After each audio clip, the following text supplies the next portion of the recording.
On va commencer du coup, hein. Il est 21h03. On a pas mal de choses à se dire ce soir. On Et, départ direct. donc je te propose, Emmanuel, ouais, de démarrer la Hop là, présentation. ah ben, eh bien c'est parti. Bah, bonjour à tous. Je vois qu'on est assez nombreux ce soir, ça fait plaisir. On est pour le cinquième atelier de The Atelier pour parler de Zilio. Donc Didier nous a préparé un petit programme. On va faire un rapide tour de table des participants et c'est un peu aussi l'occasion pour nous de faire des retours sur certaines utilisations de fonctionnalités, de nouvelles fonctionnalités ou d'anciennes, hein. Donc, si vous avez des remarques, n'hésitez pas pendant ce moment-là à essayer de faire pas mal de retours pour que Didier prenne des notes. Il va nous faire un petit retour sur la nouvelle interface, sur la navigation avec les badges et notifications. C'est vrai qu'il y a plein de nouvelles fonctionnalités qui sortent tous les jours. Je crois qu'on a même un peu de mal à suivre. Alors Didier va nous faire un petit récap de tout ce qui a changé, de tout ce qui est amélioré. Un petit retour sur les e-streams. C'est une nouvelle petite vidéo qui nous permettent d'en apprendre plus et de construire des apps en live. Et les surprises. La surprise 1, un nouveau concept. Alors, je ne suis pas du tout au courant de ce que ça va être. Je suis bien curieux. Il y a même 3 surprises. Didier nous gâte. On va t'en demander encore plus. Ouais, ouais. Ok. Ouais, bah donc l'idée, ça va être de discuter ensemble. C'est vraiment la phase la plus importante, hein. Les surprises, c'est la petite cerise sur le gâteau. Euh, voilà, en fin de voilà, une discussion assez sympathique à la fin de la réunion. En tout cas, voilà, l'idée, c'est d'avoir des échanges sur vos retours, sur les dernières fonctionnalités, pas forcément celles qui sont citées dans l'agenda, ça peut être n'importe quelle fonctionnalité. Si vous souhaitez partager votre expérience, qu'elle soit positive ou un peu plus négative. Euh, voilà, on commence par un petit tour de table. Un petit tour de table. J'essaie de faire rapide pour qu'on est assez nombreux, pour essayer de respecter les horaires. Eh bien, écoute, je propose de commencer pour lancer ce petit tour de table. Moi, j'avais une remarque, c'est par rapport aux fenêtres avec les fonctions. Euh, Tu vois, quand on est quand on veut créer une condition, créer une expression, quand on ouvre notre fenêtre, on ne sait pas forcément sur quelle ligne on travaille. Je ne sais pas si je suis très explicite, Didier, ou est-ce que tu veux que je te montre? Hein? On part l'écran comme tu veux. Proposer de partager le mien, mais si tu veux partager le tien, aussi. Eh ben, écoute, je peux partager le mien si ça prend pas trop de temps. Tac, et ça sera plus explicite. J'ouvre Zilio. Moi, je peux parler au cahier, hein. Tu prépares ton cahier? Ouais, je ne sens pas, ça doit aller. Ouais, ça va être juste rapide. C'est bon, c'est en train de s'ouvrir. Je partage la bonne fenêtre. Et un chat qui se balade. Il y a un chat qui participe. Hop là. Voilà. Personne n'a le chat. Salut Ludo.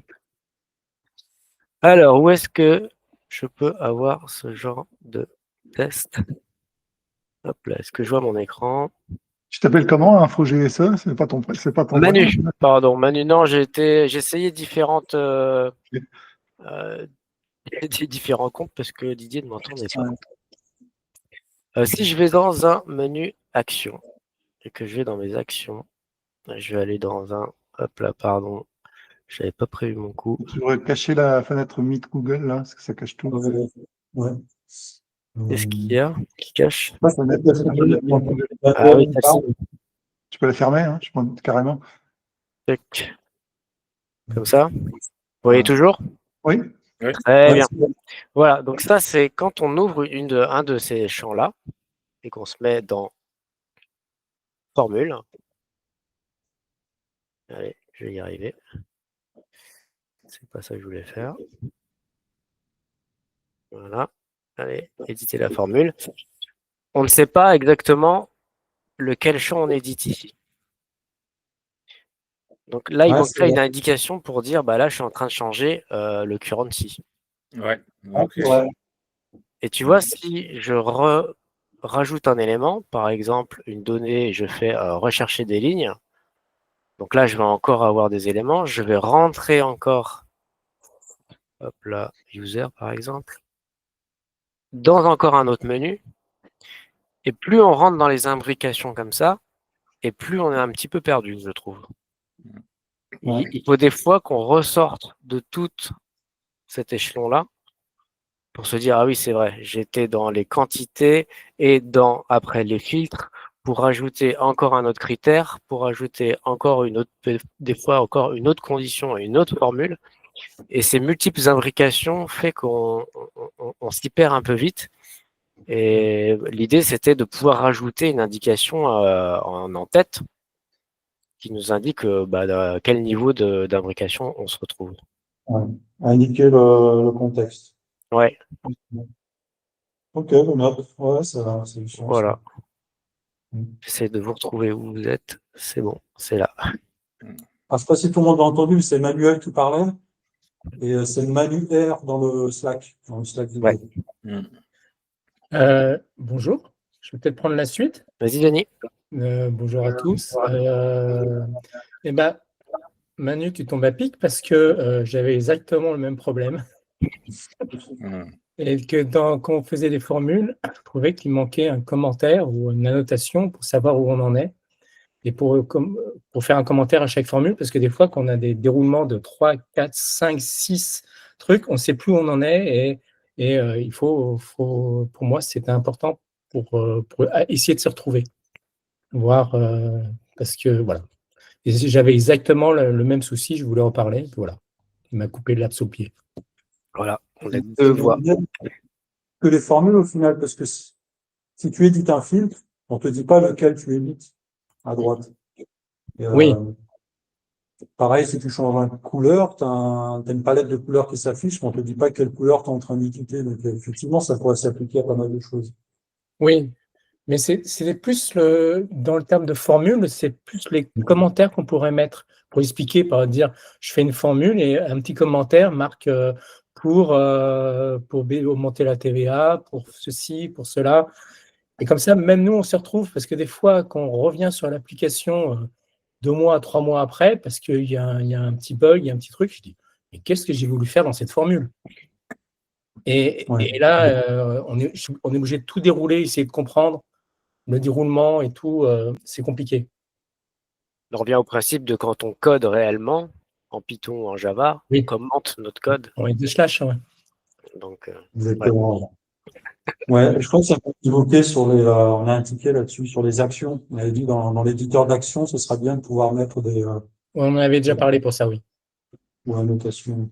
merci Denis. En nous, l'action, où est-ce qu'on pourrait en mettre d'autres, des annotations, selon vous? Les formules de calcul, des exemples de formules d'utilisation. Quand Et, on voit dans le... est-ce que vous avez des besoins de documentation au niveau de vos écrans? Peut-être En moins. dehors des titres, tu veux dire, sur les différents écrans? Vous avez des espaces de travail avec écran 1, écran 2, écran 3. Est-ce que vous avez des besoins d'annoter l'écran en documentant l'écran, cet écran, la particularité de filtrer les données de cette façon? Ou je ne sais Pour pas. pouvoir mettre des commentaires partout, ça serait bien, ouais. Enfin, de pouvoir mettre des post-it ou des trucs, des commentaires. C'est vrai que moi, ça m'arrive de mettre un écran à côté, un écran blanc où je mets juste du texte, où je mets quelques explications sur le. Du coup, c'est pas un écran de l'appli, c'est plus un écran de documentation, quoi. Moi, j'ai déjà fait. Je le mettais en jaune, comme ça avait le look d'un post-it. Après, en plus, je pense que ça peut avoir un but dans le futur avec l'IA parce que on pourra avoir des commentaires et tout ça sur certaines actions, certaines pages, etc. Et quand on voudra faire une doc générée par IA, enfin, on pourra imaginer plein de choses dans le futur, mais on pourrait avoir toutes ces infos-là qui seraient déjà mises en amont, donc ça nous ferait gagner du temps pour la suite. Ouais, ouais. Et sur les colonnes de table aussi, on pourrait mettre des annotations. Ouais. Donc, On a un thème là. Donc, il faudrait, on va faire l'inventaire de tout ce qu'on pourrait documenter, tout ce qui aura un sens, y compris les formules. Bon. Très bien. On passe à une autre demande. Oui, moi j'ai une demande, Didier, je t'ai fait parvenir, hein, je pense, courant semaine dernière, hein. Dans mon tableau de suivi, j'arrive pas à afficher l'entête sur une ligne. Tout ne marche pas en fait. Je sais pas si c'est dans le backlog pour le traitement ou pas. C'est l'homme invisible qui parle là. C'est Mohamed. Oui, c'est ça, je sais pas, hein, pourtant j'ai mis la caméra, mais je vois pas ma tête. Bizarre, c'est peut-être le lien de Didier, hein. Non, on voit pas. Caché derrière un vase. Il y a trop de personnes peut-être connectées. Ah non, toi, t'as une bibliothèque. Oui, c'est ça. Pourtant, j'ai mis la caméra, mais bon, je vois pas ma tête, je sais pas pourquoi. Désactiver la compris sa demande Ah oui, attends, je vois le problème, parce que j'ai mis le truc là, sur la caméra. Et voilà, la magie opère. Ouais. Alors, Bonjour Mohamed. je peux te parler des antennes de table, hein, c'est ça? Ouais. Je peux partager le tableau hein, pour montrer un peu si. En fait, tu avais réduit le nombre parce que tu avais répété nombre 2, nombre 2, nombre 2, nombre 2. Et en fait, en les enlevant, on a vu que ta table, elle s'affichait très très bien, en fait. Oui, là, j'ai réduit le test parce que là, c'est moi, je l'ai fait. Parce que là, par exemple, on veut connaître le nombre d'établissements total. C'est comme ça, le client, il écrit. Mais j'ai été obligé d'enlever tout, j'ai juste mis établissement. Ouais. Il va falloir qu'il s'adapte à ça. Et si lui, il veut forcément avoir le nombre d'établissements total, du coup, pour moi, ça ne marche pas, en fait. C'était un peu ça, la problématique. D'accord. Bon, pour ton cas, ça marche, je pense, parce que ça sert à rien de répéter, tu vois. Mais c'est vrai que ça peut être un besoin de. Exactement. Là, pour le moment, il n'y a pas d'urgence. Il comprend bien. Ouais. Mais c'est au cas où. Après, pour expliquer, hein, la demande, c'est de pouvoir élargir la largeur des colonnes dans le proposant table en fonction de l'entête. C'est ça, effectivement. Ouais. Et aussi, je trouve que le tableau, excuse-moi, je trouve que le tableau, on ne peut pas bien customiser, c'est-à-dire séparer avec des lignes. Voilà, il y avait tout ça. Ouais. Ah, c'est pas un sujet évident, hein, tu sais, la largeur, parce que tu pourrais avoir une entête très grande, mais avoir des contenus plus petits, tu vois. Si c'est juste des nombres, par exemple, ça peut être plus petit. Donc, en fait, c'est des besoins qui sont pas, c'est pas simple à adresser. Ouais, je comprends bien. Hein, bon, après. On peut élargir, mais après, je me parle avec un autre utilisateur, il me dit, mais non, mais c'est trop grand, il faut que tu réduises l'entête, parce que j'ai juste un chiffre. Ouais, très bien. On va regarder ça. Ouais. Et si on peut mettre le passage à la ligne, ça règle le problème peut-être. Vu que moi j'ai un test long, nombre d'établissements total, si je fais, comme on peut le faire sur Excel, hein, le passage à la ligne, comme ça, le test il descend en bas, ça serait génial. Comme ça s'adapte pour tout le monde, quoi. Qu'on ait un test court ou test long. Ouais. Ça marche pas que pour toi. Hein. Ouais, c'est un peu les options qu'on voit dans Notion où on détermine si la colonne fait un retour à la ligne ou pas. Ouais. Et on peut régler les largeurs de chaque colonne. Exactement. Ouais. Ça amène un peu de souplesse. Ouais. Table. Merci Mohamed. Ouais, merci. Allez, qui veut se lancer? Il y aura une autre demande un peu générique sur les fonctions de Zilio. Allez, je peux y aller. Alors, je crois qu'on en avait déjà parlé un petit peu, Didier, c'est avoir dans l'éditeur d'action une action pour définir plusieurs variables d'un seul coup. Oui.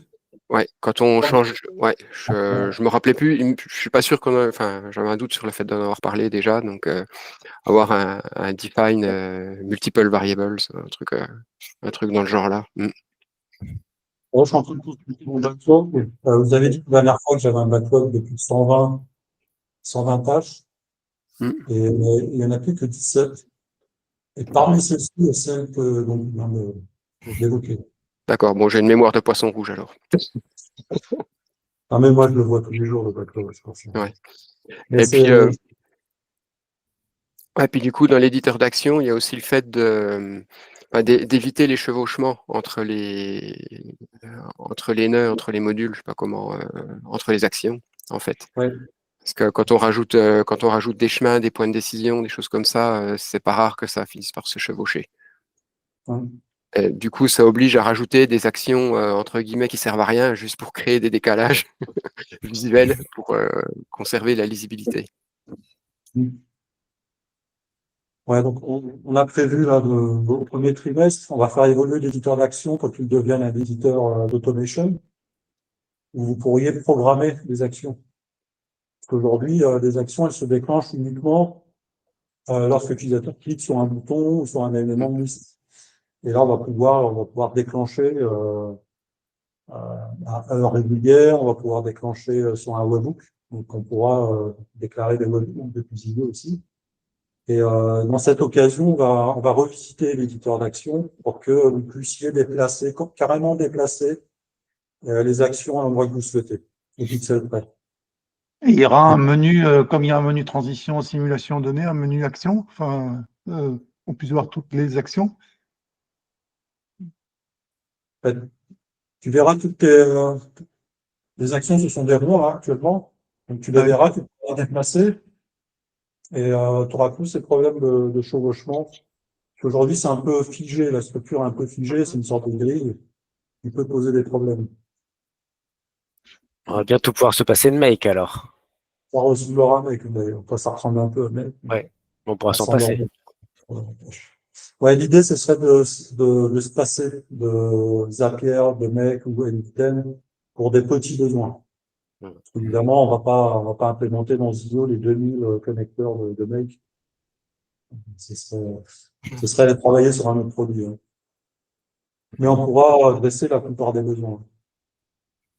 Parfait, Générer un ça. peu des news, envoyer un email de manière régulière, mettre à jour des données.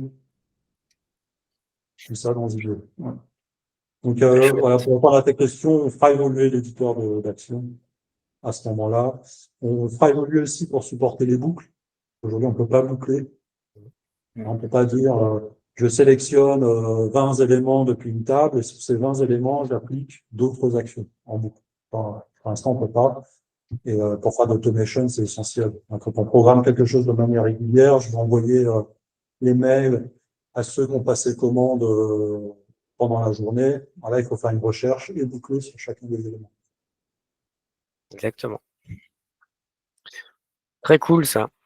Est-ce que Yannick, tu aurais une remarque, une demande particulière à faire? Je désigne Bienvenue, Tu dis quoi? bienvenue Yannick, c'est la première fois que tu viens. Bah oui, Yannick, ton micro est coupé. Si tu veux prendre la parole, si ça t'embête pas. Hein. Ton micro est coupé. Je vous cherchais, je vous avais perdu. Bienvenue. Merci. Effectivement, c'est une première fois. Moi, j'ai pas encore beaucoup de remarques parce que je suis pas encore vraiment utilisateur des idiots, mais justement, je venais passer une tête pour commencer à observer. Je sais que je dois prévoir du temps pour appréhender des idiots. Les quelques premières expériences que j'ai menées m'ont donné envie d'en savoir plus. Donc pour l'instant, j'ai que des remarques positives. Très bien. Ah, c'est bien. On peut te laisser parler une demi-heure, hein, ça va. Hein. Ouais, je peux faire une découverte, commenter avec vous. Eh ben, très bien. Bah, merci de ta présence. Et puis, j'ai une dernière remarque, Didier, si vous permettez. Alors, bon, c'est une remarque pas très urgente, mais est-ce que c'est possible un jour, je te l'avais déjà posé aussi, de rajouter le composant pied de page, footer, dans Zillow? Parce que là, on ne l'a pas. Si je crée une de vente, par exemple, je vais rajouter mention légale, je vais rajouter des sous-sections, ce serait pratique quand même, comme on le fait dans Software, quoi. On a un composant en pied de page, on le met en bas et puis, paf, on fait le lien. C'était les conflits aussi. Hein. Le footer. Je crois que quand tu avais donné une réponse, Yves avait proposé qu'on utilise le container. Oui, il Ça- m'avait parlé de bannière et tout, mais bon. Non, le bannière, c'est plus pour l'entête. Et en fait, si tu utilises un container trois colonnes, Ouais, tu peux y mettre des boutons de contact, du texte. très bien. D'accord. Essaye. Si jamais ça va pas, on regarde. Ok. Mais ceci dit, c'est une bonne remarque parce que on nous exprime depuis qu'on a commencé à faire du desktop. Effectivement, on a focalisé sur les composants applicatifs, notamment au niveau composant table, tous les composants sont devenus responsives. On a aussi, du coup, on nous demande des composants de type site web. Donc la bannière, par exemple, c'est pour ça qu'il est dans une section à part, c'est plutôt un composant de site web. Et en fait, on a l'intention, alors c'est pas une priorité, parce qu'on n'a pas énormément de besoins, enfin de demandes en tout cas, de créer un composant, comme tu disais, footer, un autre qui sera un composant features, tu vois, comme tu vois dans le Sauveterre, là, Oui. t'as vraiment des composants dédiés site web. Effectivement. Ouais. On pourrait ajouter ce genre de composants dans Zilio pour faire des sites web assez basiques. Ouais. C'est ça. Pour aller dans les composants, j'ai une petite demande. Enfin, j'y pense pas comme ça, mais c'est tout ce qui est composant réutilisable, d'avoir un composant maître et on le répète plusieurs fois, mais on le change sur un et ça le répète sous les autres composants. Pour avoir un composant maître qu'on met à jour, qui se duplique bien sur toutes les autres pages, quoi, par exemple. Ça sert pour le footer, la bannière, enfin, ça pourrait servir pour beaucoup de choses, quoi. Ouais, une sorte de bibliothèque personnalisée. Ouais, et puis c'est surtout que quand tu le modifies, il se modifie sur tous les autres endroits où il a appelé sur l'app, quoi, en fait. Ouais, généralement, on appelle ça des clones. Soit on duplique l'élément et chacun est indépendant, soit on le clone et étant modifie un, ça modifie l'autre. Et c'est vrai que quand on est dans les menus de navigation, si on met à jour son menu de navigation pour rajouter un menu, il faut le faire sur les 20 écrans. C'est pour ça. Mais c'est vrai qu'on a envie de garder peut-être une indépendance de chaque menu de navigation, puisque quand on va être dans le catalogue, eh ben, on va mettre la page d'accueil en premier. Mais si on est en page d'accueil, on va mettre le catalogue ou la page contact. Et donc, on retrie à chaque fois l'ordre de nos pages. Donc, le sujet n'est pas simple. Très bien. C'est un bon sujet, ça va rejoindre un des sujets qui est dans l'agenda. Qui est le premier d'ailleurs, le nouveau concept.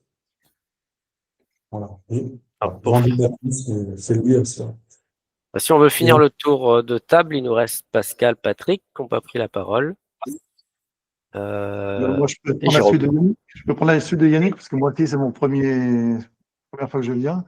Donc, moi, je suis tout récent utilisateur. Pareil, je n'ai pas assez de recul pour vous faire des remarques. Je viens de TimeTonic, donc je connais un petit peu Jérôme et Martial. Et par contre, ce que j'ai du mal à comprendre pour l'instant, c'est quand utiliser les données TimeTonic et quand utiliser les données intégrées à l'application. Et comment ça se passe quand on a un mix des deux dans la partie données de Zilio, comment ça se présente? Enfin, on voit que les données de Zilio, j'imagine, on voit pas du tout les données apparaître de TimeTonic. Enfin, j'ai pas encore fait de test, hein, mais...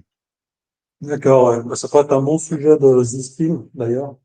Il faudrait que je fasse une démo. Je pense qu'on avait fait une démo ensemble, Martial et Jérôme, pendant un It's Time. Ouais, on a It's Time où Didier est venu nous faire une démo. Oui, mais il n'y avait que les données de TimeTonic. Enfin, il n'y a pas un mélange des deux. Et puis sinon, moi, j'ai une vidéo dans l'abécédaire que j'ai commencé, que j'ai pas repris, sur la gestion des données, où justement, je montre un exemple où je mixe des données Zilio, TimeTonic, et puis attention, gros mot, Airtable, au sein de la même application. Parce qu'il y a quand même pas mal de redondance de fonctionnalités entre Zilio et TimeTonic. Donc, j'avoue que c'est pas forcément évident de savoir comment faire, quoi.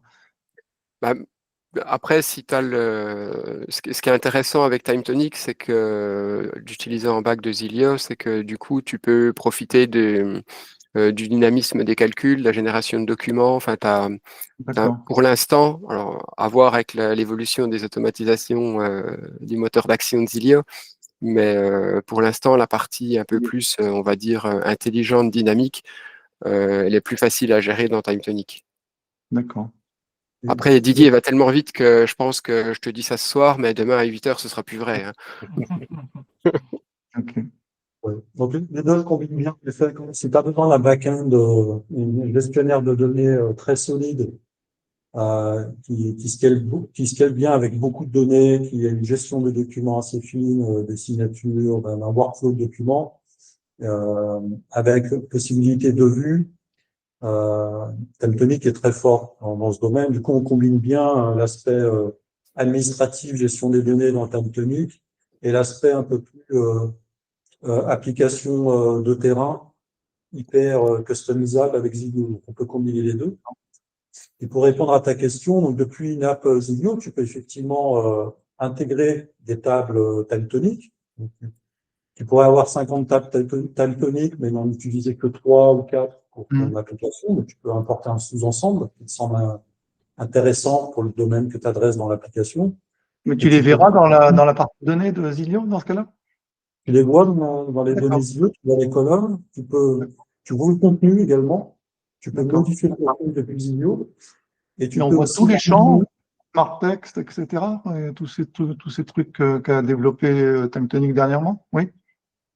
Tu vois tous les champs. Après, il y en a qui sont pas évitables. Si tu as un calcul,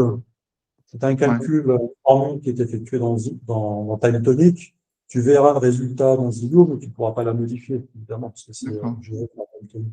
Et est-ce que vous avez déjà des cas d'application pour le domaine de la santé, puisque Time-tonic est agréé HDS, est-ce qu'il y a des applications qui sont faites avec Zilio et Time-tonic pour la santé, par exemple? À ta connaissance? Ma connaissance, non. J'ai entendu parler d'un qui devrait démarrer, mais et puis on a Denis qui a une application de santé également. Oui, moi j'ai utilisé un petit peu les deux et surtout Zilio. Je fais une application qui est un peu personnelle, gestion de patients, voilà. Et avec Time-tonic, gestion de rendez-vous, parce que j'utilise Time-tonic pour gérer mes demandes de rendez-vous. Voilà. Est-ce que tu es médecin, toi, Denis? Tu es dans le domaine médical? Paramédical. Paramédical. Et Zilio est compatible avec les données de santé? Alors, on n'a pas passé la certification HDS, on compte le faire. Après, sur le plan RGPD, on est complètement compliant avec, tout est documenté. Et le HDS viendra bientôt. On a déjà fait un grand pas parce qu'on a quitté les hébergements Google. Il doit y avoir 1 an et demi, 2 ans, vous étiez. Et maintenant, on est chez OVH. D'ailleurs, ça fonctionne mieux que chez Google. Et pour finir ta réponse, une fois que tu as intégré des tables Time-tonic, tu peux aussi créer des tables Zilio. Tu pourrais très bien considérer qu'il y a des données qui sont spécifiques à l'application, qui n'ont rien à faire dans le Time-tonic. Et puis, du coup, tu pourrais effectivement combiner des tables à la fois Zilio et Time-tonic dans la même application. D'accord. Ça pose pas de problème. Et, genre même, tu pourrais même combiner Google Sheet, Airtable, Time-tonic, tout ça dans la même application. Et justement, cette notion de combiner, ça me fait penser à une chose. Quand on utilise une base de données autre que les tables de Zilio, un des intérêts aussi, c'est de pouvoir faire 2 applications qui s'appuient sur les mêmes données. Donc, par exemple, une application un peu admin et puis une application utilisateur, sans avoir en affichant pas forcément les mêmes données, pas forcément les mêmes choses, sans avoir à multiplier les écrans et puis l'authentification. Et en tout cas, les premières impressions, j'ai regardé comment vous appelez ça, les vidéos que tu fais là, Didier? Zstream. Zstream, je suis assez impressionné par les possibilités. Je n'avais pas vu tout ça. Voilà, donc à creuser. Merci Patrick. On va essayer d'avancer, parce qu'il est déjà 21h30. Je ne sais pas si Ludovic, Pascal ou Thierry ont une petite intervention à faire, une petite demande à faire, avant qu'on passe au sujet suivant. Moi, je veux bien, ouais, du coup, puisqu'on parlait des tables qui sont dans d'autres, chez Airtable ou Time-tonic. J'ai pas essayé, mais il me semble que si on fait des liens sur Airtable, par exemple, si on lit des tables sur Airtable, quand on les importe sur Zilio, on n'a plus les liens, hein, c'est ça? Non, on conserve les liens. On conserve les liens? Ouais. Ah, ok. Ah bah, il faudrait que je réessaye, parce que du coup, ça... On peut faire un lien entre une table Zilio et une table Time-tonic? Ouais. Avec les relations Zilio. Du coup, moi, j'avais une demande parce que j'ai des étudiants qui sont informaticiens, qui se méfient beaucoup de Google et qui n'ont pas forcément de Gmail, en fait. Et du coup, quand je fais un cours sur Zilio, je suis obligé de leur dire, désolé, mais soit vous utilisez Glide, soit faut créer un Gmail, quoi. Et du coup, Il faut créer un Gmail pour Zilio. à un moment donné, il me semblait avoir entendu Didier que tu allais prévoir une inscription différente, Ouais. une inscription par mail classique. Ouais, c'est ça. Ouais. Mm. Donc ça, c'est le trimestre, hein. C'est dans la roadmap, ce trimestre. Actuellement, on peut s'inscrire que pour un compte Google? Enfin, j'ai pas compris la question. Ouais, pour le moment, oui. Ah. Effectivement. Et donc, je pensais aussi aux collectivités qui veulent utiliser Zilio, je sais pas, dans plein de contextes, hein, pour des petites communes, ça peut être intéressant pour gérer des événements. Et du coup, il faut un compte Google. Alors, ça complique juste un petit peu les choses. Et je pense qu'à un moment donné, ouais, ce sera sûrement intéressant d'avoir une inscription plus basique, si on peut dire, avec juste une adresse mail. Ouais. Ok. Bah, ça, c'est prévu, hein. Je suis au courant. Et pour préciser, Patrick, c'est pas le compte Gmail est requis pour celui qui utilise le Studio Zilio pour créer les apps. Il est pas requis pour ceux qui utilisent les applications. D'accord. Et du coup, en complément, ce serait peut-être chouette aussi d'avoir une alternative aux composants à l'action, envoyer un mail qui passe pas par Gmail. Parce que maintenant, on peut envoyer que par Gmail, c'est ça? Ouais, Si je dis pas de bêtises.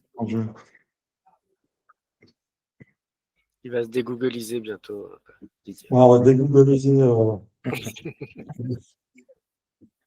Mais c'est vrai, du coup, moi, je trouve ça génial pour mes étudiants de pouvoir. Je m'intéresse beaucoup à Time Tonic, alors j'ai pas encore franchi le pas, mais ça ne saurait tarder de pouvoir aussi arriver avec une solution française pour les données et pour les applis. C'est vraiment génial, quoi. Ouais, les deux combinés, j'ai eu une discussion l'autre jour, en fait. Si Time est l'équivalent d'Airtable, Zilio l'équivalent de Glide, si on combine les deux, ça te fait une solution la plus puissante du marché, en fait. Parce que l'équivalent de Glide. Il n'est pas équivalent de Glide, ça va. Merci les gars.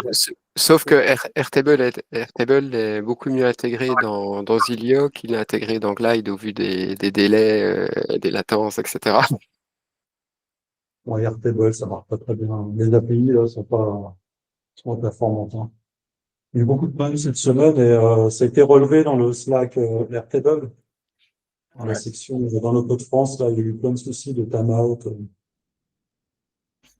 Et peut-être pour compléter aussi, moi, l'utilisation que j'ai avec. Alors, j'utilise Basero, moi, en plus, au lieu de Airtable. C'est que j'utilise pas mal les formulaires. Bon, je pourrais le faire avec Airtable, mais avec une table qui est utilisée sur Zilio, mais avec un formulaire sur Airtable qui est complété par mes étudiants directement, ce qui me permet de récupérer directement des données et éventuellement de les afficher automatiquement dans Zilio. C'est assez redoutable, hein, comme type d'organisation. Pour moi, ça me permet de faire le boulot. En fait, chaque étudiant fait le boulot de saisie en fait, des données et c'est super pratique. Bien vu. Ok. Feignant. Bon, c'est noté. Il nous reste Thierry s'il veut faire une intervention. Donc on passe au sujet suivant. Bonsoir. Non, merci, je suis à l'écoute. Merci Thierry. Ah, super. Bonsoir, Thierry. Bref et clair. Alors, le deuxième sujet, si on a fini le tour des demandes, c'est des retours sur la nouvelle interface. Alors, la nouvelle interface, tu nous parles du studio, c'est ça, Didier? Ouais, la nouvelle interface, c'est effectivement le studio où il a été retravaillé grâce à un travail d'un infographiste avec des thèmes plus clairs, plus colorés, plus espacés. Et parce on nous avait fait la remarque que l'outil semblait un peu technique, pas facile d'approche. Et depuis qu'on a fait ça, ça fait à peu près 2 mois hein, qu'on a migré sur le nouveau thème. On a plein de retours positifs, hein. Moi, je connaissais pas l'ancienne interface, hein, donc. Et là, tu souhaitais avoir des retours de notre part sur cette interface? Ouais. Moi, Après, je me suis fait- il essaie déjà l'outil, mais moi, on m'a dit plusieurs reprises, et notamment à la rencontre Meetup Île-de-France, c'est en septembre. Et, on était en train de discuter, et puis à un moment donné, on me dit, c'est vrai que l'interface, elle est pas attirante, quoi. Ça manque de couleur, ça manque de clarté, c'est trop sombre, et donc on a approfondi un peu la question, du coup, le travail qu'on avait commencé à faire avec l'infographiste, on a priorisé ce travail pour travailler complètement l'interface. C'est vrai que Patrick, tu es nouveau, donc tu n'as pas vu l'ancienne J'ai pas interface. vu l'ancienne interface, ouais. Tu pourrais la voir si tu visualises quelques vidéos anciennes sur YouTube. Ouais. Sur la chaîne Zillow, tu verras l'interface, elle est plus sombre. En tout cas, nous, on n'a que des retours positifs et des utilisateurs qui redécouvrent Zillow, notamment Guylaine, qui était assez critique par rapport à l'interface qui était trop sombre et qui semblait technique. Elle a passé en revue Zillow la semaine dernière. Elle a fait pas mal de retours intéressants. Et, Donc, tu présentes ton infographiste Time Tonic? mais en tout cas, c'est pas mal. C'était vraiment un bon retour et surtout très positif pour le coup. Elle m'a dit, j'ai l'impression de redécouvrir un autre outil. Thierry, tu veux prendre la parole? Oui, en fait, j'en profite que tu parles de l'interface et de la retouche sur le graphisme. J'ai assisté juste avant la grande journée No Code France à une présentation pour la lisibilité et l'inclusion des personnes qui peuvent avoir une déficience. Et là, comme tu me parles de couleur, tout de suite, un truc auquel on pense jamais, c'est les personnes qui ont un problème de visu de couleur, hein, les daltoniens. Voilà. Et je me posais la question, bah tiens, est-ce que tu as parlé à ton graphiste d'un mode pour les daltoniens ou est-ce que les couleurs sont compatibles, etc. quoi. Ça a été évoqué. Je suis moi-même daltonien en fait. Et les couleurs qui fonctionnent le mieux avec les daltoniens, c'est le bleu. Et c'est pour ça qu'on a adopté des couleurs dans cette. Ok, bon bah de ce côté-là, on est sauvé alors. Après, on n'a pas travaillé spécifiquement sur des sujets, tu vois, malvoyants, déficients visuels, où il faudrait retravailler le contraste, tu vois, avec une interface plus hyper contrastée, tu vois, blanc et noir. En fait, pardon, excuse-moi, dans cette présentation-là, il y avait juste l'histoire des couleurs pour les daltoniens, et en fait, après, pour les déficients visuels, ce qu'expliquait Gladys, qui travaille, elle, avec un déficient visuel, en fait, ce qui compte surtout, c'est que ils ont des outils, et de plus en plus maintenant, parce que j'ai vu que ça existait, moi, dans mon téléphone, en fait, tu peux faire lire une page. Chrome, il y a un petit bouton et tu peux lire la page. Et donc, en fait, après, ce qui peut être intéressant, c'est de savoir si toi, ton appli, elle peut être lue avec une application ou un mode spécifique. C'est pas forcément une histoire de contraste ou de zoom ou de choses comme ça. C'est surtout de savoir comment la personne en déficient visuel peut écouter en fait ta page ou ton affichage, sachant qu'elle nous a expliqué que par exemple dans un PDF ou dans un PowerPoint, l'outil lit les textes dans l'ordre où ils ont été créés et pas dans l'ordre où ils ont été posés. C'est-à-dire que tu peux poser quelque chose en haut de la page en titre, mais si tu l'as créé le titre après ton texte, ce sera d'abord le texte qui sera lu et après le titre. Bon, enfin voilà, c'était une aparté. Je me suis dit c'est intéressant faut mettre ça dans un petit coin et quand c'est possible, exploiter quoi. Merci. Ouais. C'est un sujet que je connais bien. J'ai travaillé pendant des années sur les applications Voice Guidance, qu'en fait, les applications guidées par la voix. Et c'est extrêmement complexe. C'est vraiment un métier à part entière. Très, très intéressant. Très bien. Je ne sais pas si on a d'autres remarques au sujet de l'interface. En tout cas, moi, la transition s'est faite toute seule et j'ai pas vraiment de remarques dessus. J'allais dire, on s'est tellement bien habitué à la nouvelle que je ne me souvenais plus qu'il y avait une ancienne interface. Ah, on l'a oublié. Dans l'ancienne interface, c'était que sur mobile ou c'était aussi pour desktop? C'est depuis la nouvelle interface que c'est aussi possible d'avoir des applications sur desktop? Non, c'est pas lié, Patrick. D'accord. On a commencé à faire sur le desktop en début d'année, on l'a finalisé cet été. Et je crois que c'est suite à ça qu'on a, c'était à la rentrée d'ailleurs, en septembre, on a travaillé la nouvelle interface. Parce que moi, je m'étais pas intéressé à Zilio parce que j'avais compris que c'était que pour des applications sur smartphone, mais voilà. C'était le cas. C'était le cas au début, pendant plus de 2 ans. On a focalisé sur les téléphones et une fois qu'on a adressé tout ce qu'il était possible de faire sur téléphone, et là, cette fois-ci, on s'est lancé sur tablette et ordinateur. Et pour répondre à ta question, l'interface, elle était sombre avant, elle était noire, et donc beaucoup plus une impression de logiciel technique. Et là, on est sur une interface claire, blanche, qui offre une autre visibilité. Et surtout, l'ajout de la possibilité tout de suite de créer une application dès qu'on rentre sur l'appli, sur le studio, c'est bien parlant aussi. Avant, ça n'existait pas. Alors, sur l'interface, il y a un petit truc que tu as déjà un petit peu corrigé, mais je trouve que c'est encore léger. C'est quand on est dans l'éditeur d'action, c'est peut-être parce que je vieillis et ma vue baisse, mais je trouve que j'ai encore un petit peu de mal à voir quelle action est sélectionnée. Là, il y a un petit tour blanc qui est là, qui n'était pas avant, donc c'est mieux, mais je trouve que c'est un peu léger comme mise en avant. Voilà. Après. D'accord. Bah bon, vous nous direz dans le Slack demain, vous jetez un œil, vous nous dites si la sélection des actions vous semble un peu trop légère C'est vrai. pour travailler. Si je peux me permettre de partager l'écran. En fait, ça va dépendre aussi de quelle couleur est l'action qu'on sélectionne. Il y a certaines couleurs, ça se voit un peu mieux que d'autres. Le jaune un peu, ouais. C'est vrai que c'est assez léger là.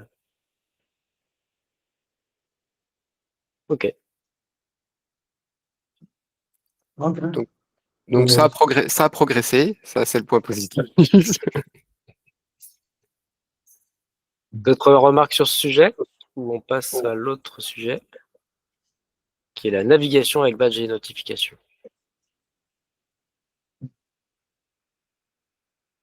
Alors la navigation avec badge de notification, c'est quand on a des petits ronds avec des petits chiffres qui indiquent quelque chose qui a traité. Peut-être que comme ça, je l'ai montré dans le dernier stream, ça a été repris. Et voilà, est-ce que vous l'utilisez? Vous avez l'occasion de l'utiliser? Peut-être pas encore. Est-ce que vous voyez de quoi on parle? Moi, j'étais très demandeur, mais j'ai pas encore eu le temps de me pencher dessus pour l'instant. Mais très très content que ça s'est mis en place. Moi, je l'utilise. Hein. Moi, je l'utilise surtout dans le cadre de mon projet, parce que je suis sur un projet avec une ONG éducative. Hein. C'est pour les alerter quand ils ont un message de la part des encadrants. Donc, franchement, ils sont très satisfaits de cette fonctionnalité. Ouais. Moi, je l'utilise bien. Donc, dans ton application, tu as été assez loin parce que tu as un badge de notification. Oui. Et quand tu cliques dessus, tu as la liste des utilisateurs. Exactement. Tu connais le message par utilisateur. C'est ça, effectivement.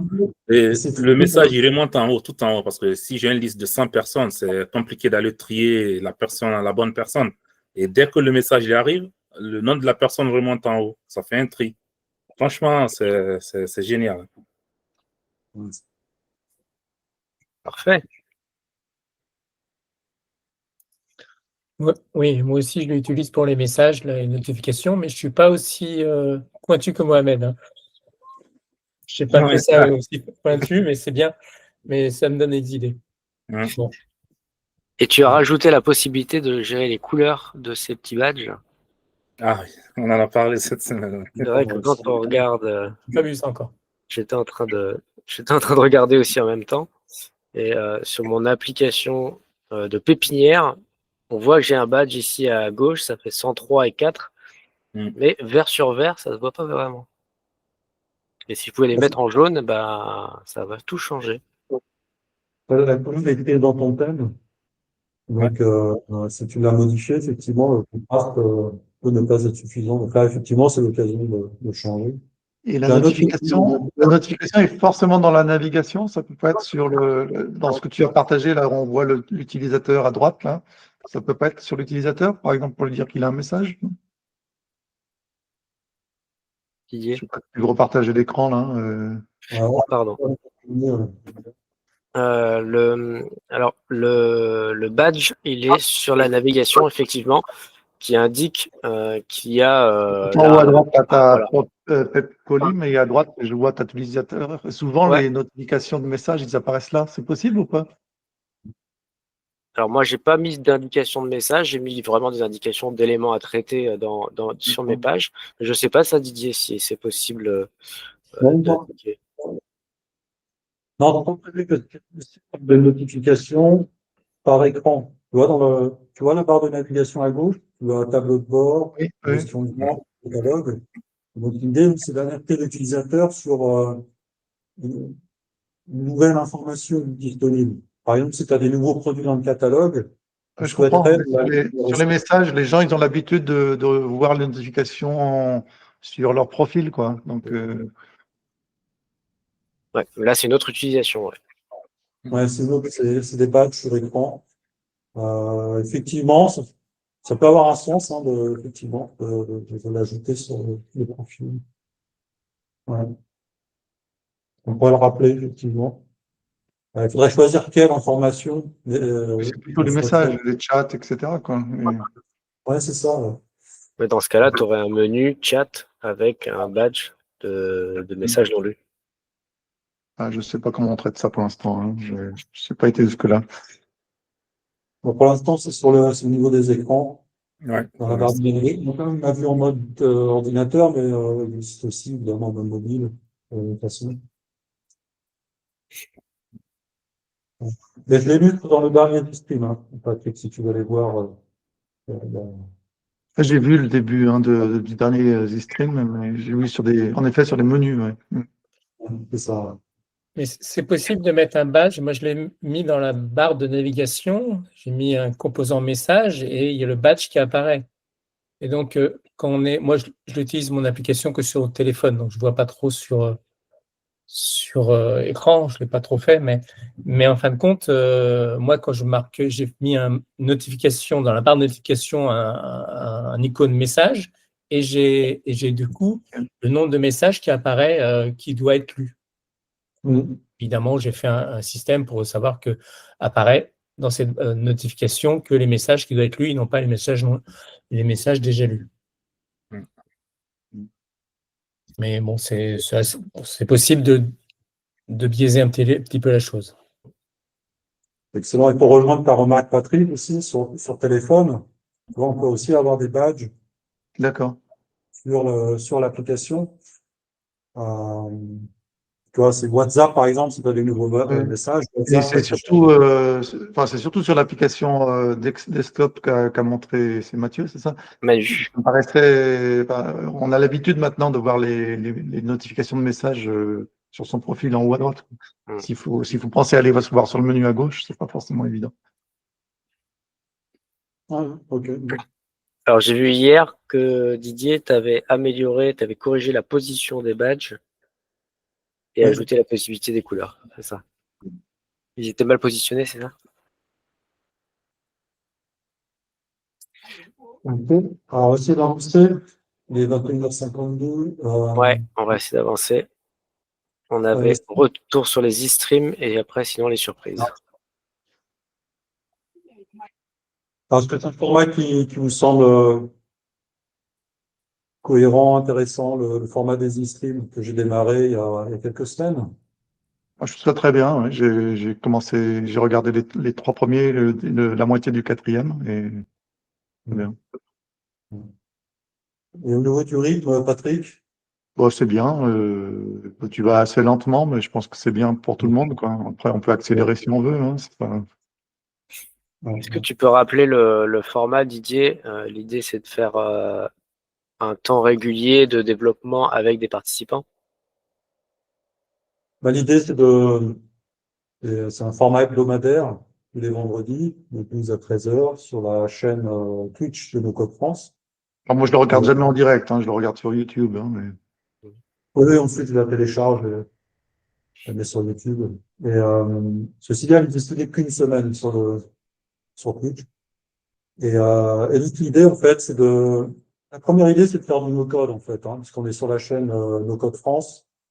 L'idée, c'est d'utiliser un outil no-code, donc celui que je connais, évidemment, et de faire des applications, parce qu'on est sur une chaîne de no-code, et grâce à cet outil. Et donc, l'idée, c'est d'essayer d'avoir un fil conducteur. On a démarré une application from scratch, au tout début, dès le premier stream. Et ce que je vais essayer de faire, c'est d'essayer de garder un fil conducteur pour qu'au fur et à mesure où je fais découvrir des nouvelles fonctionnalités, on fait évoluer l'application dans un sens cohérent. Parce que je veux pas que ce soit tout un fouillis qui ressemble plus à rien. Donc, il faut être ingénieux pour essayer de faire en sorte que les fonctionnalités que je souhaite démontrer aient un sens dans cette application. C'est un peu ce que j'ai fait avec les pages de notification la dernière fois. Parfois, on n'y arrive pas. Vous voyez, quand j'ai passé une demi-heure sur les variables, il fallait passer un peu de temps. J'ai un peu dévié, j'ai parlé d'autres sujets. Bon, j'ai indiqué que vous déviez par rapport au périmètre, mais c'est pas grave, on supprimera les écrans. Et donc l'idée, en fait, à fur et à mesure, c'est de créer une application la plus complète possible, en faisant contribuer effectivement l'audience, si l'audience peut orienter des besoins fonctionnels, proposer des idées, des challenges, et pour agrémenter cette application. Il y a C'est important pour Zilio pour se faire connaître. En stream, je suis pas sûr qu'on adresserait toutes les fonctionnalités de Zilio encore. Hein. Ouais, je disais, c'est top, c'est pour les gens qui veulent découvrir Zilio, surtout avec la communauté NoCode France, je pense qu'il y en a beaucoup qui ne connaissent pas Zilio, réellement. Et ça va avoir un impact, je pense, non négligeable, surtout au niveau du maker qui vont découvrir la solution. Et puis, vu qu'elle est française, c'est quand même un gros atout. Donc, je pense que ça va plaire à beaucoup de monde. Complètement. Ouais. Merci Didier. Je trouve ça super aussi, les e-ateliers. Et je passe du temps à regarder. Et c'est bien parce que c'est toi qui expliques aussi, Didier, je trouve, du coup, pour comprendre les nouvelles fonctionnalités. Moi, j'ai toujours un train de retard, du coup, dans les réunions nocturnes là, que l'on fait. Et je voulais dire, je trouve super les pop-up. La dernière fois, je n'avais pas eu le temps de tester. Mais depuis, j'ai eu le temps parce que ça va tellement vite. Du coup, c'est vrai que. Et les pop-up, ouais, c'est vraiment extra. Et ce format-là est bien. Et moi, je l'utilise aussi parce que pour les étudiants, c'est super intéressant d'avoir une trace, en fait. Parce que je no-code en direct avec eux, avec les étudiants. Mais bon, quand il y en a 25, à un moment donné, j'en ai toujours 5 ou 6 qui sont perdus, hein, qui n'ont pas créé leur compte Gmail, etc. Et du coup, j'ai enregistré aussi des capsules vidéo où ils peuvent retrouver ce que j'ai montré en direct. Et c'est super pratique. Et sur YouTube, on peut avoir la traduction. Donc, quand on a des étudiants aussi étrangers, du coup, ça peut être super intéressant de leur proposer aussi ce contenu finalement facilement utilisable dans une autre langue que le français, qui n'est pas forcément super utilisé partout. Merci Pascal. Ouais, bon, on veut voir les surprises, nous, maintenant. Hein. On veut savoir ce que tu nous as réservé comme surprise ce soir. Ouais. Donc, 21h57. Je ne sais pas si vous êtes disponible pour dépasser un petit peu. Je vais essayer de faire rapide, du coup. Je vais partager mon écran.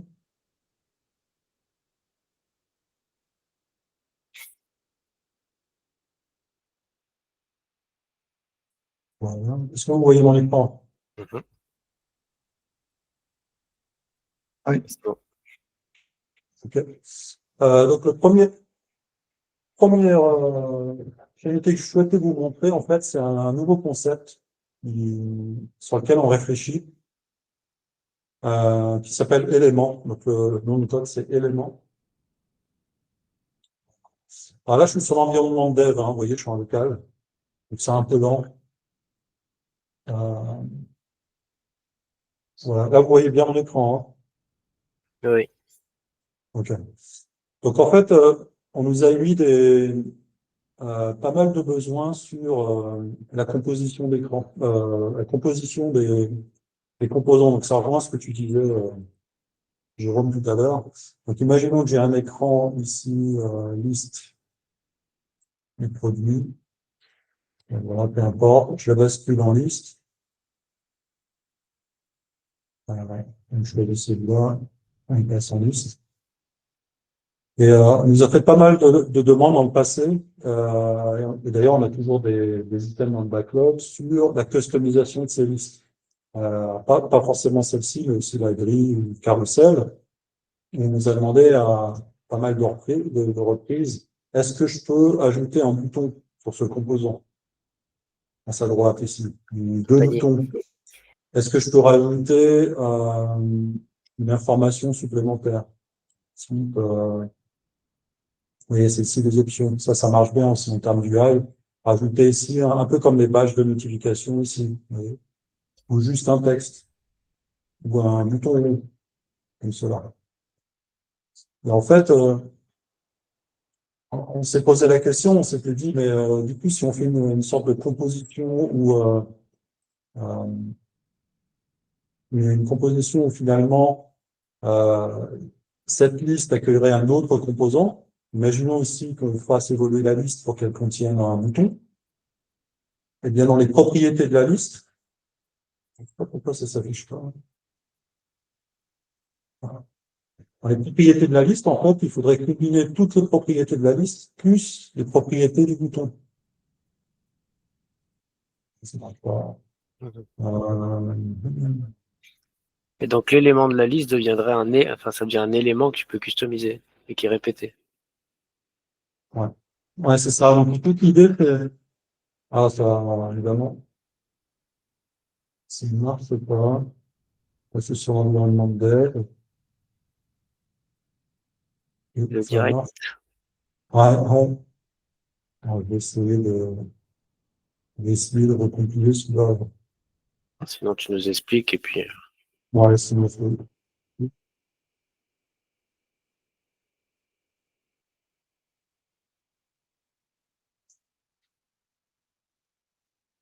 mon tambour.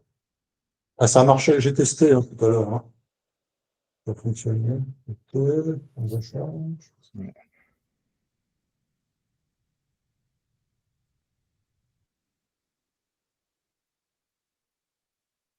Non, je sais pas, j'ai dû faire quelque chose avant. Bon, c'est pas grave. Est-ce que je peux le montrer ici? Je peux le montrer ici. Heureusement que j'avais mis.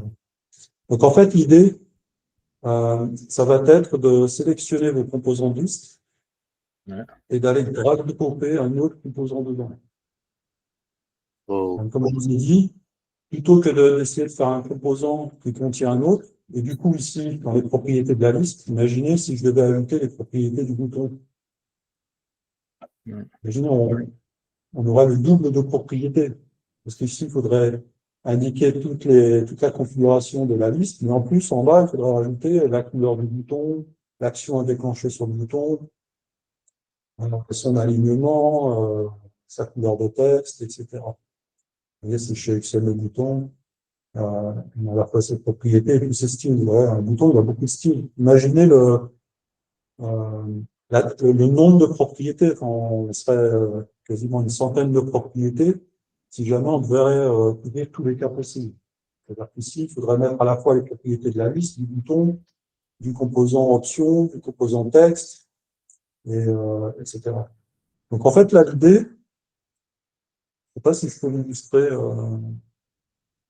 je vais essayer. Hein. Voilà. Si je fais une liste de producteurs et que j'essaie de mettre un bouton dedans.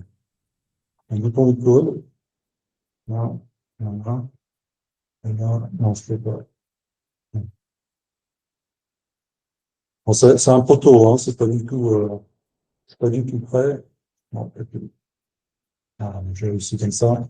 Et en fait, là, j'ai pris un autre composant et je l'ai glissé à l'intérieur. Voilà, donc c'est un prototype, hein. Faut imaginer que ça fonctionne mieux et c'est beaucoup plus finalisé.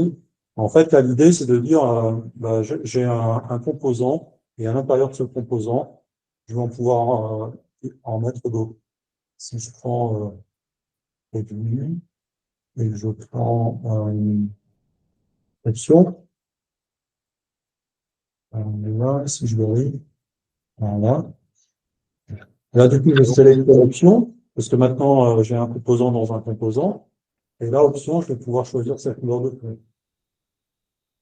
Ça, pour les boutiques, c'est parfait. Oui, ici.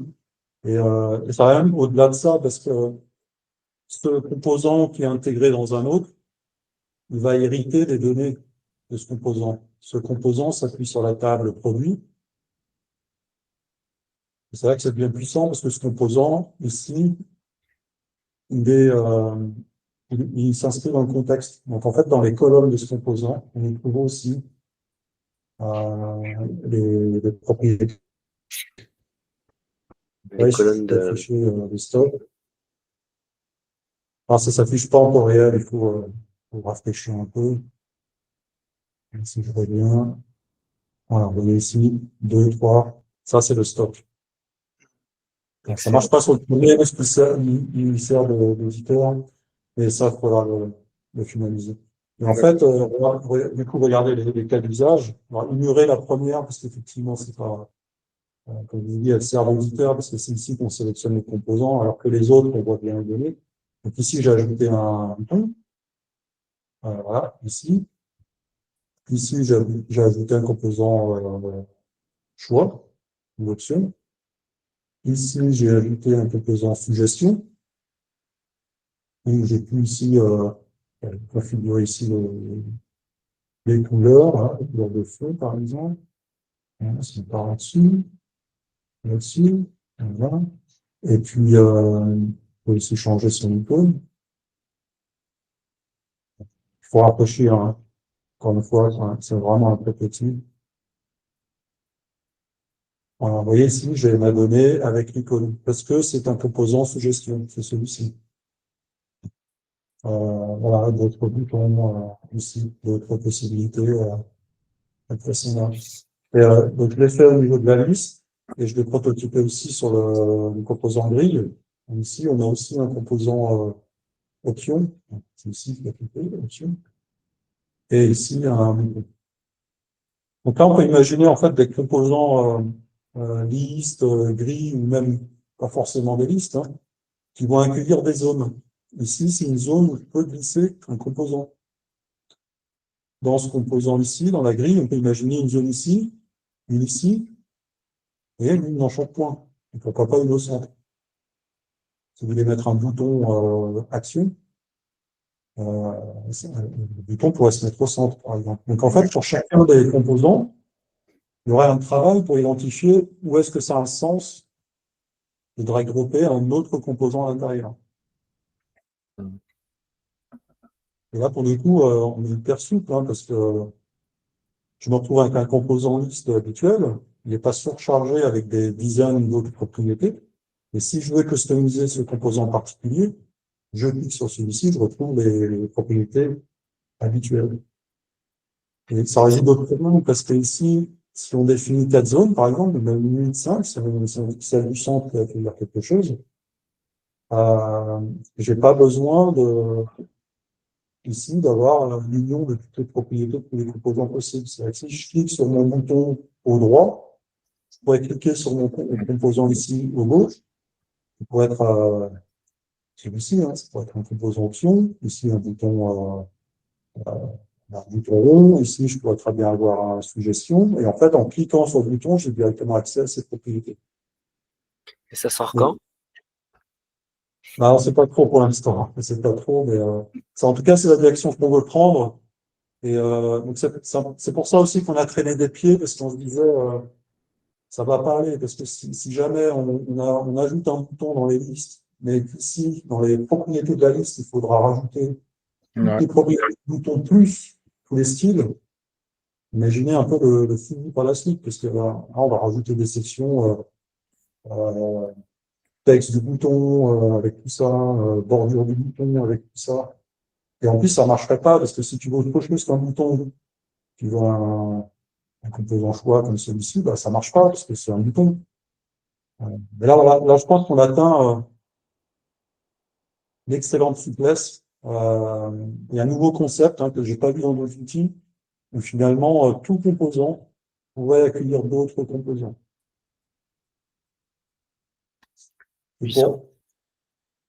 Et pour terminer cette présentation, là, sur ce concept, là, j'étais un peu plus loin, c'est que j'ai créé un écran qui contient un nouveau composant.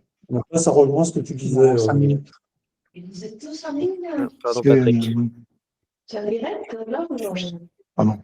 Je coupe le micro de Patrick. Ludovic, tu voulais poser une question, peut-être? Ton micro, Ludo. Pardon, ouais, je vais laisser Didier finir. Je pensais que c'était terminé et j'interviens après, si vous voulez. Ok. Ok, je termine cette présentation. Donc en fait, on peut aller plus loin aussi, se dire finalement, est-ce que je peux créer mon propre composant? Donc en fait, j'ai créé un nouveau composant à concept, container répétable. J'ai choisi une table. Et là, en fait, je vais répéter quelque chose. C'est pas quoi encore. Et donc l'idée, ça va être de glisser à l'intérieur d'autres composants. Donc, je vais glisser l'image, par exemple. Je vais essayer de le mettre, voilà. Donc là, j'ai une image. Je vais pouvoir y mettre un texte avec un vidéo. Voilà. Donc, vous voyez ici, dans une cellule, je mets un texte et une image. Donc ici, je vais l'associer à la colonne image du produit. Ici, je vais l'associer, c'est à dire ce texte, au nom. Et en fait, là, je vais provoquer un rafraîchissement. Je vais aller tout en bas. Et vous voyez ici, je me suis créé ma propre liste. J'étais capable de mettre une image et un titre. Donc en fait, je l'ai fait tout à l'heure. J'étais un peu plus loin où j'ai mis une image, un texte centré, un prix, une catégorie, stock, évaluation nutritionnelle. Vous voyez, ça c'est quelque chose qu'on peut pas du tout faire avec Zilio aujourd'hui, parce que les composants de liste ne proposent pas autant de propriétés. Mais en fait, si vous composez vous-même vos listes avec ce composant répétable, c'est ce que tu disais tout début, Jérôme, finalement, il y a quasiment plus de limites. Si on crée nos propres zones avec, pourquoi pas, des containers, ça peut aller très loin. Qu'est-ce que vous en pensez? C'est fou.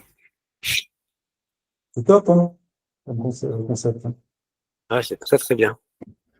Ça me refait penser à ma demande de créer une boutique avec la catégorie, le bouton ajouter au panier, etc. Bah là, tout est possible.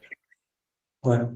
Quand on extrême la notion de composant, avec l'agrégation des composants, du coup, on a vraiment un outil qui devient extrêmement complexe, où on peut se créer ses propres composants et répétable aussi. C'est ça, c'est important pour les listes. Bravo.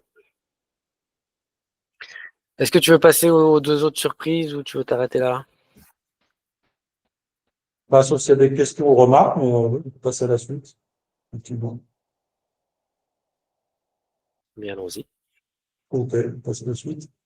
Je vais quitter ce projet. Je vais en faire un autre. Alors, je vais vous montrer les deux nouvelles fonctionnalités. Et en fait, la particularité de ces fonctionnalités, c'est qu'elles sont disponibles cette nuit. Donc, juste après cette réunion, je vais mettre à vos serveurs et vous aurez accès à ces fonctionnalités. Alors, la première, c'est un nouveau composant. Composant que je voulais faire depuis longtemps. Il ne faisait vraiment pas partie du backlog, mais je trouve que c'est un composant qui agrémente pas mal les interfaces. C'est un composant qui s'appelle en français, il s'appelle Mosaïque. Pardon. Il va nous falloir le table. Je vais mettre poly et on se met producteur. Maintenant, j'ai les tables. Donc, on a un nouveau composant Ça, c'est normal, hein, c'est un environnement de développement. Et c'est des produits. Voilà. Donc, en fait, c'est un composant qui s'appelle Mosaïque. Et les infographistes l'appellent maçonnerie, masonry, en fait. Ça fait référence à des briques, c'est la maçonnerie. Donc en français, je ne voulais pas l'appeler maçonnerie, hein, c'est un peu bizarre. Donc je suis parti sur... j'ai demandé l'avis à l'infographiste, hein, on est parti sur Mosaïque. Donc en fait, l'idée, c'est une autre liste. Hein. L'idée, c'est d'avoir un affichage un peu plus moderne, un peu plus, vous voyez, photo, composition de photos. Alors là, par défaut, comme il a identifié des propriétés, sélectionner, je vais les enlever, parce qu'en fait, ce composant, il s'exprime davantage quand il n'y a pas du texte, vous voyez. Donc, c'est assez sympa, c'est vraiment un composant de présentation, une pure présentation de photos, d'illustrations. Il peut servir de données, évidemment, vous l'avez vu, on peut y mettre du texte, et les éléments sont sélectionnables. Donc, si vous sélectionnez, vous pouvez aller transitionner sur un autre écran. Ça reste une vraie liste. Et voilà, et sur desktop, on a un affichage plus large sur 6 colonnes. Là, j'ai pas assez de données, mais on a 6 sur desktop, 4 sur tablette et 2 sur mobile, avec, je sélectionne, avec ici, fille, pays, possibilité de définir le titre, le sous-titre, catégorie, par exemple. Vous voyez ici, je vais zoomer pour vous. Voilà. Son libellé, disposition d'image, celle qui convient le mieux. En fonction des images, elles sont plus verticales et horizontales. Voilà, tout simplement. Et les tailles de chaque vignette, c'est aléatoire? C'est aléatoire, tout à fait. Et tu peux avoir des liens pour chaque image, donc tu peux l'utiliser comme un menu, quoi, un gros menu. Exactement, ça reste une liste. D'accord, ouais, c'est top. Ouais. Ouais, une notion de sélection ici, où la couleur de sélection est configurable. Oh, c'est super. Chouette. Ajoute quelque chose de graphique. Ouais, c'est un composant très graphique que j'aime bien. Mm. Voilà, donc à expérimenter, vous me direz si ça fonctionne bien avec vos images. Voilà, il y a des images quand même qui sont assez larges. Parce que vous voyez ici, ici, on a des hauteurs qui varient, hein, qui sont variantes. Mm. Donc, il faut vraiment choisir l'échantillon des images. Ça peut pas fonctionner avec tout, hein. Si vous mettez des images complètement hétérogènes, ça va être n'importe quoi, hein. Ça va pas forcément beau. Voilà. En tout cas, ça s'exprime vraiment bien quand c'est sous cette forme-là. J'aime moins quand il y a du texte, mais pourquoi pas. Bon, ça vous plaît? Très chouette. Ouais. Voilà. Ça sera disponible dès demain matin. Boutique nuit pour ceux qui se vont blesser. Très chouette. C'est bien aussi les Alors, petits outils comme ça. pardon. Je dis c'est bien des petits éléments un peu graphiques, rajouter un petit peu de souplesse dans l'application. Ouais, c'est vrai que, par rapport à ce qu'on disait tout à l'heure sur les composants site web, celui-là, il fonctionne aussi bien sur le site web. Portfolio pour les photographes. Oui, c'est ça. Quand tu as beaucoup d'images, c'est super puissant. Oui. Moi, je le considère comme purement graphique, hein. C'est vraiment pas, c'est pas un composant qu'on va utiliser tous les jours pour faire des sélections. Il est vraiment là pour donner un aspect vraiment purement graphique, galerie de photos, je range. Et pour faciliter la navigation, c'est bien, oui, je pense. Et effectivement, c'est beaucoup d'images avec le scroll vertical, ça fonctionne très bien aussi. N'hésitez pas, si vous l'utilisez, je suis vraiment curieux de voir, partagerai avec l'infographiste aussi vos utilisations et voir à quoi ça ressemble. Puis si jamais il faut ajuster, on ajustera, hein. Là, les hauteurs, elles sont arbitraires. On les a choisies, on pourrait les modifier. Et en desktop, ça marche aussi correctement? Je veux dire, tu as plus d'images sur plus de colonnes? Ouais, c'est ça. Attends, je vais dézoomer. Donc sur mobile, il y en a 2, tablette 4, desktop 6. Ah, super. Voilà, j'en ai pas assez pour combler. Ouais. Ça me fait penser, Didier, là, quand tu zoomes et dézoomes, On avait parlé aussi de pouvoir zoomer sur le curseur, Ouais, pas toujours en haut à gauche. En fait, pour la navigation, c'est pas fluide toujours. ouais, on a indiqué là-dessus pour pouvoir, effectivement, l'origine est en haut à gauche. Ok, écoutez, on va avancer parce qu'on est en retard. Ouais, il reste une surprise. Poser la deuxième surprise qui n'était pas prévue. Alors pour cela, je vais aller vite. On fait une table utilisateur. Ça marche avec des utilisateurs authentifiés. On y va. Boum. Donc, on va se créer un écran de connexion. Voilà, je vais plus vite que le stream, hein. Et ici, je vais afficher, une fois qu'on est rentré, je vais afficher un catalogue de produits plutôt. On va voir. Allez, je vais zoomer un peu. Voilà, je vais les relier. Donc, on s'authentifie et ensuite, on a accès au catalogue. On va le tester, on authentifie. Voilà, j'ai accès au catalogue. Ensuite, je vais rajouter un détail, produit. Voilà. Et tout ça, vous connaissez, hein, évidemment. Alors, je vais enlever ça, je vais enlever ça. Et voilà. Donc, la nouvelle fonctionnalité, c'est encore un composant. On a un nouveau composant qui arrive. Et ce composant va permettre d'ajouter des avis. Et je vais sélectionner ce composant avis. Mais avant ça, il va nous falloir une table pour stocker les avis. Donc, je vais cliquer dans Données et je vais insérer une nouvelle table qui s'appelle avis, qui permet en fait de donner des avis, commentaires sur tout et n'importe quoi. C'est pour ça qu'on a une notion du thème ici. Ça rejoint, c'est le même concept que les favoris. Et on peut mettre un favori sur tout et n'importe quoi. Enfin, on va pouvoir mettre un avis sur tout et n'importe quoi. Donc un avis, c'est un message, date, email utilisateur, nom et photo de l'utilisateur, si elle existe bien. Et donc, une fois qu'on a cette table, donc pour ceux qui connaissent le composant de chat, hein, c'est assez similaire. On va sélectionner le composant avis. On va sélectionner la table avis. Et drag dropper ici les commentaires. Et vous avez. Donc, la table vient avec 2 commentaires. Et la table, la table d'exemple avis, elle est déjà connectée à la table produit. Vous voyez.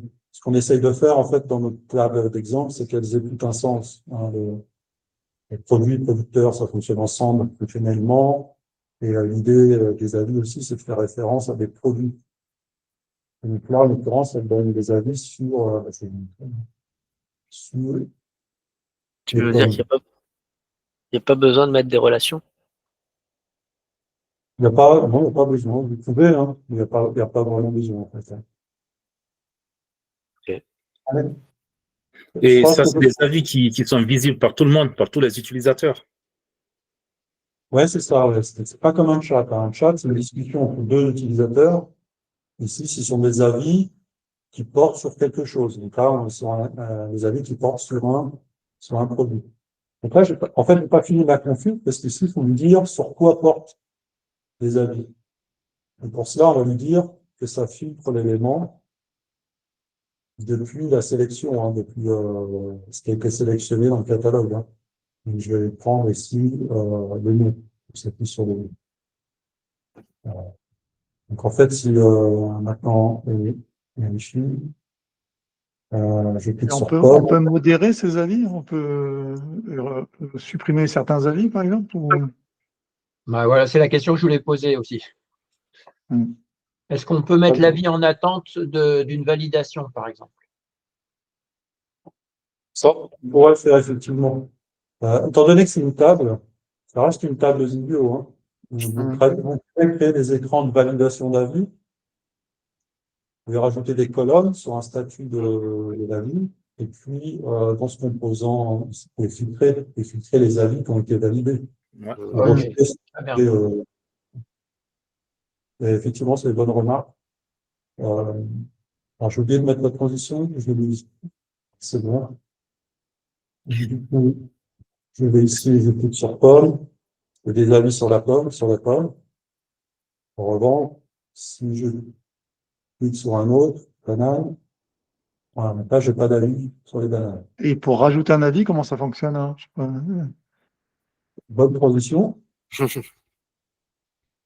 On a un nouveau composant. Donc, on a 3 nouveaux composants aujourd'hui. On a écrire avis.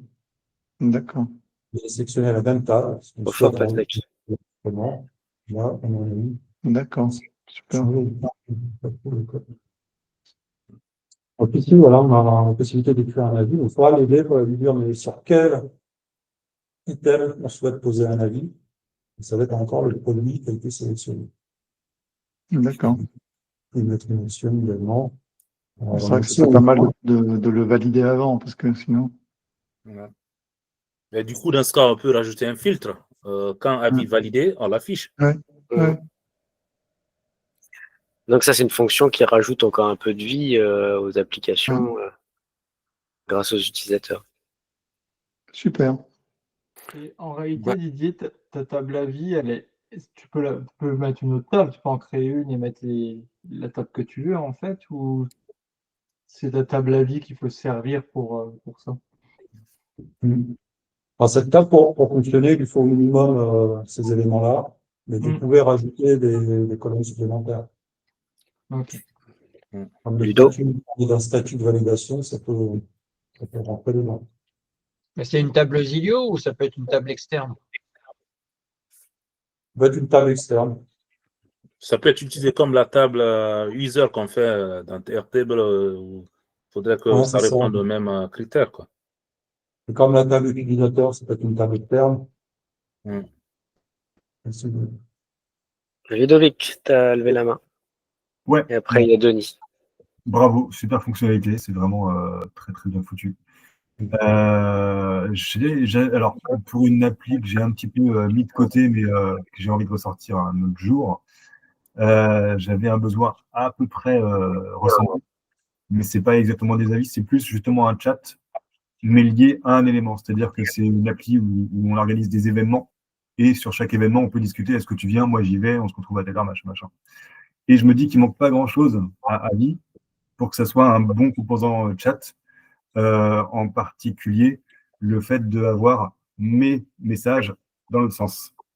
C'est un peu le standard, c'est que ma photo, elle va être à droite quand c'est moi qui envoie le message, ou l'inverse à gauche, je ne sais plus. Et du coup, la question, est-ce qu'il serait envisageable d'avoir une option sur le composant avis, où on active l'option et ça fait que ça devient un chat en mettant mes messages de l'autre côté. Ah, ok. On va voir, à réfléchir. Les composants sont différents. Bon, je vais noter. Et du coup, ça me fait penser à autre chose. Ça serait chouette d'avoir une action qui permette d'aller tout en haut ou tout en bas d'un écran.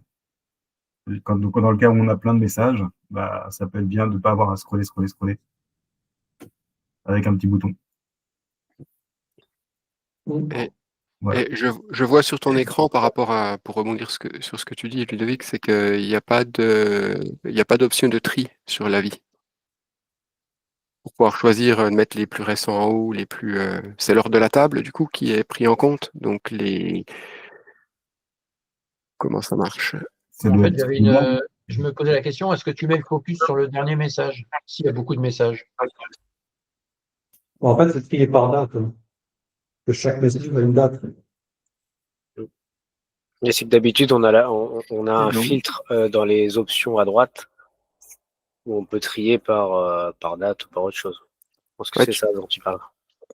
Ouais, tu nous as habitués à tellement de customisation que maintenant on les cherche partout.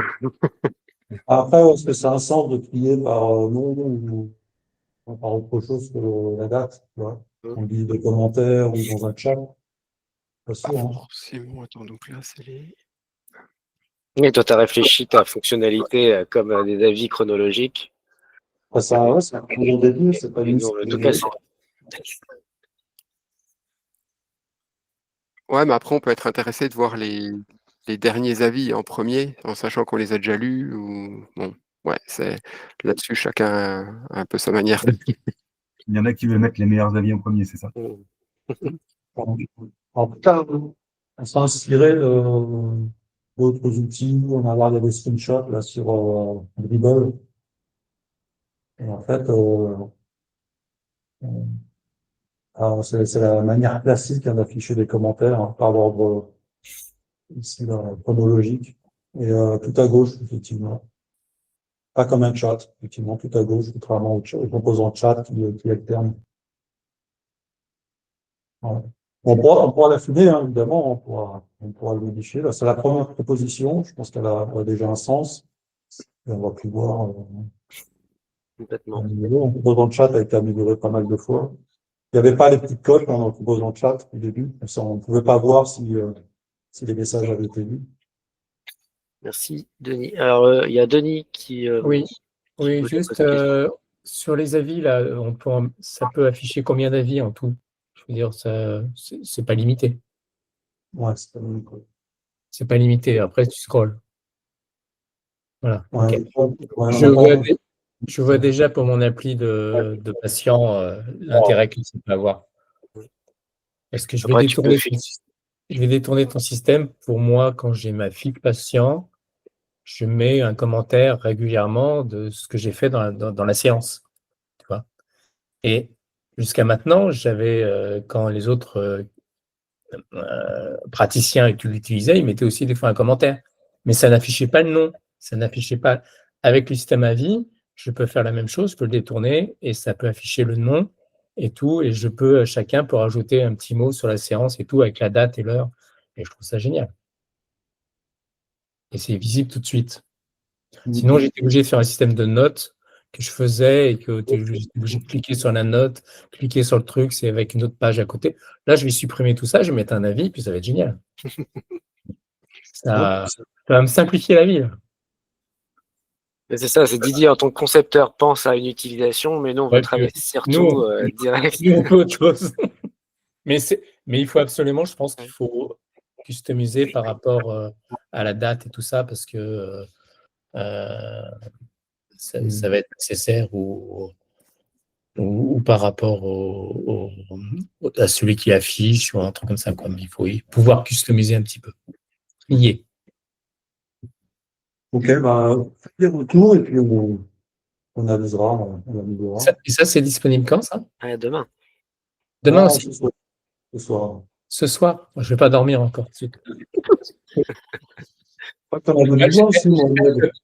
Que ta première surprise, tu la fasses pas le 24 ou le 25 décembre, parce que sinon, je ne vais pas passer le réveillon avec la famille. Hein. Ça va être difficile pour moi. Merci Didier pour tout ça. Sois bien après.